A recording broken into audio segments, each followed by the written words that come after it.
This college, it's not cutting it anymore, really. This year, colleges and universities are bracing for a steep drop in young adults applying to their programs. Why, you ask? Well, it's really due to the birth rate declining since the 2007 recession. There are just simply fewer 18-year-olds out there. There's not as many. It's an event experts are calling the enrollment cliff, right? The number of recent high school graduates enrolled in college was around the lowest it's been in years.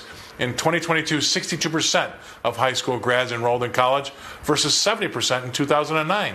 Now, after increasing for decades, undergraduate college enrollment peaked in 2010 at around 18.1 million students, according to the data from the National Center for Education Statistics. From there, it declined steadily. So in the fall of 2022, about 15.4 million students were enrolled in college.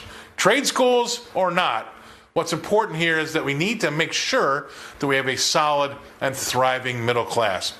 If we lose the middle class, we're going to lose society. We need the middle class. The middle class makes stuff. It buys stuff. It's the glue that keeps things together. I'm sure my next guest has got an opinion about all this kind of stuff. Please welcome into the show Dr. Carol Swain. Dr. Swain, thank you very much for taking the time. Great to see you again. Maybe it's trade schools. Maybe it's no college at all. But we're seeing a big drop in kids that are actually taking to that 4-year degree.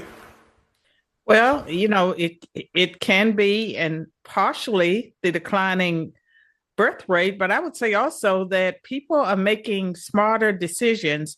There are parents and grandparents that are encouraging their offspring to explore other things like starting a business, joining the family business, or going to a trade school. And so I think that the college and university degree, unless you are planning to become a doctor or a lawyer or some field where you need an advanced degree, I think young people are making a different set of decisions. I don't believe that this means that they will not be middle class individuals or upper class. It's just that they're doing it their own way.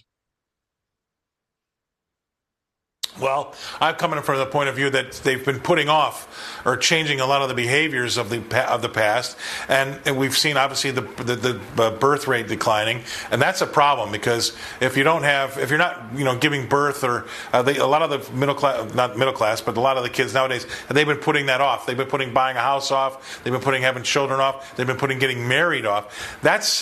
That can take a toll on your economy because those are big adulting things that we need these kids to do to get started, and a lot of them are just putting it off because they quite simply can't buy the house. It's too expensive. So that does start to weigh down, I think, a little bit economically speaking on the middle class. And then you take into consideration that they're putting off maybe that education and the likes. I just get worried that we're seeing some shifts here that could slowly but surely be a problem that manifests itself down the road.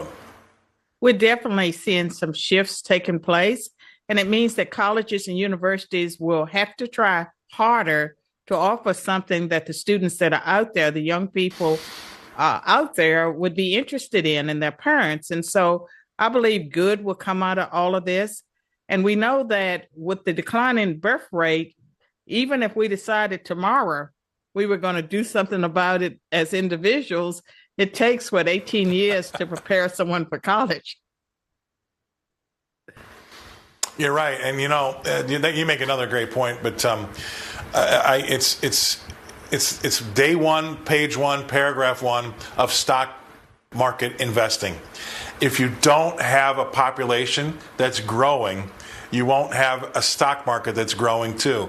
You need to keep bringing in new customers. And so that's one of the things that, say, Japan suffered with the decline in the birth rate there. When you're not growing your population, you're not bringing in new customers that are going to buy new stocks. And I know a lot of folks that are in charge of our economy and, our legislatures, they definitely know that. They don't say it out loud because it's too commonsensical. Right. But sometimes that's why you see people on both the left and the right, their open border policy is more or less for their 401k in their minds, I'm saying, rather than just flooding the country with people they don't know. Well, we definitely need to rethink how we have approached families in America.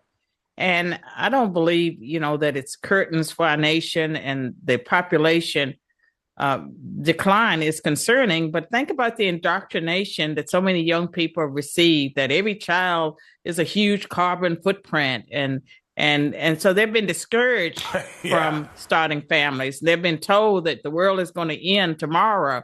And just all of these things that were lies. And hopefully more and more young people will realize that it is lies. They will start families, and that they will prosper in whatever career they choose, including farming. There you go. Awesome that you got that in there, Dr. Swain. You're right. And if more people listen to you, we'd be way better off than we are today. We need to hear more of what you have to say, and we appreciate you coming on the show. Thank you very much, Dr. Carol Swain, coming all the way from just Brentwood, Tennessee.